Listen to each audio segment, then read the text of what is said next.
It's the night before Christmas. The family's at the fireside.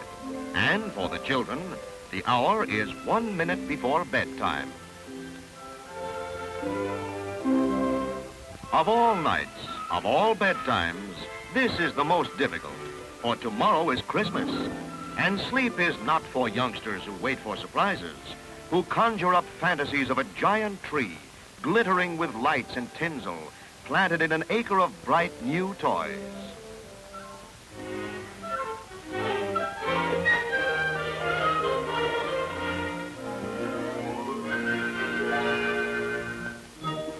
And so later, when the children are in bed, sleeping fitfully to be sure, the scene is set, the big surprise unfolded. This year, Johnny will get his electric train, his iron pony. And Mom and Dad can't help but think of other Christmases, other surprises, other childhoods. It seems only yesterday to Dad that he was bounding downstairs on a cold Christmas morning to find a toy train of his own.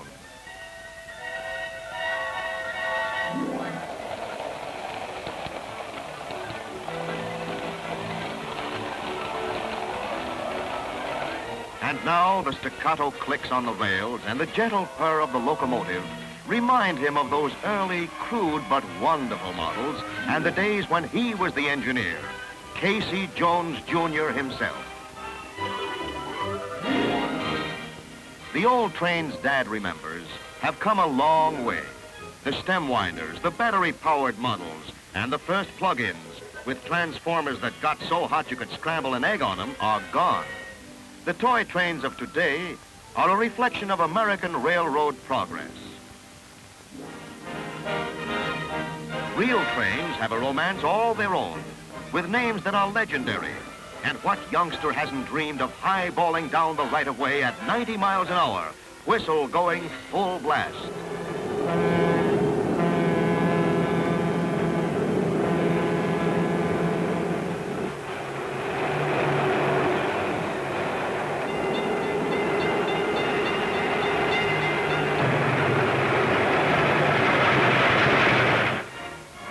Must remain dreams, and thus the model craze.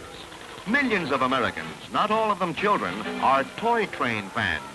Film and stage star William Gargan and Grover Whalen, New York City's official host, are among the celebrities who have never lost their interest in half-pint rolling stock. Here they see a remarkable innovation, an electronic control set, which permits coupling and uncoupling of cars, switching and operation of all gadgets while the trains are in motion. Gadgets include a lumber loader, a milk car complete with milkman, and a water tower servicing a locomotive that lets off smoke. Ingenuity is the byword of the model train business.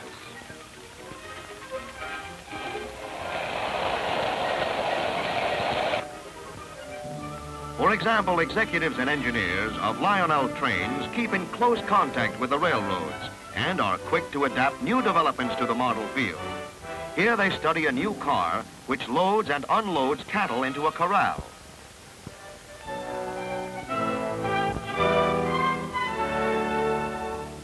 Railroads encourage toy companies to adapt their designs, readily furnish blueprints and photos. Children, called high railers or tin platers, like models which only approximate the real thing. Hobbyists, called full-scalers, insist upon models which carry every detail of a full-size train.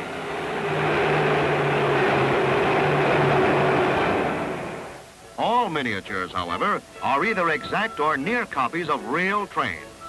Futuristic designs don't seem to sell.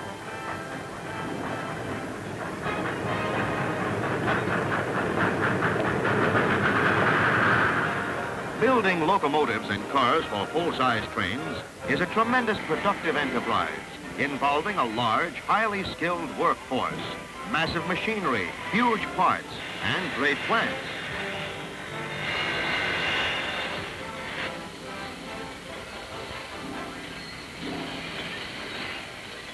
Toy train building is a different story. The plant is large, so is production, but everything else is in miniature. This factory turns out 52,000 pieces of track a day. 18,000 cars roll off its assembly lines every 24 hours. And every hour, 125 diesel locomotives come off the line under their own power. Every conceivable gadget and accessory is produced in great quantity and in small size.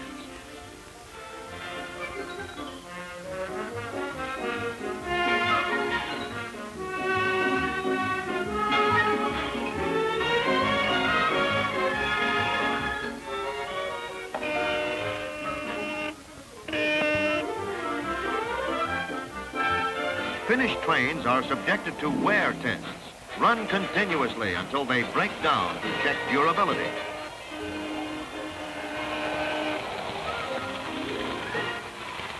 This railroad carries no passengers or freight, but keeps a lot of grown men busy. They're another brand of hobbyists, perhaps the most rabid of all, the train builders of the Model Club. Most of them were bitten by the railroad bug at an early age and never got over it. The men who in daily life may be doctors, lawyers, businessmen, engineers, or laborers play in a kid's idea of fairyland. Everything, trains, track, bridges, tunnels, landscape, scenery, and buildings is handmade. There are engineers, roundhousemen, painters, dispatchers, and conductors. Schedules are scrupulously maintained, and efficient operation keeps the line a model in every sense of the word.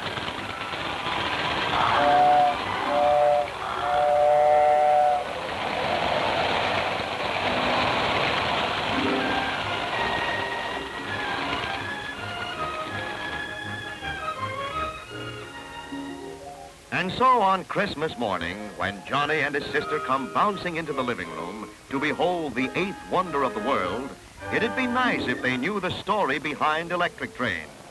But of course it's Christmas, and Johnny's too excited to be bothered with stories today. It's an old, old story, Johnny. And that goes for the part where Pop starts telling you how to run her. Don't let him. You'll never get him away from her if you do.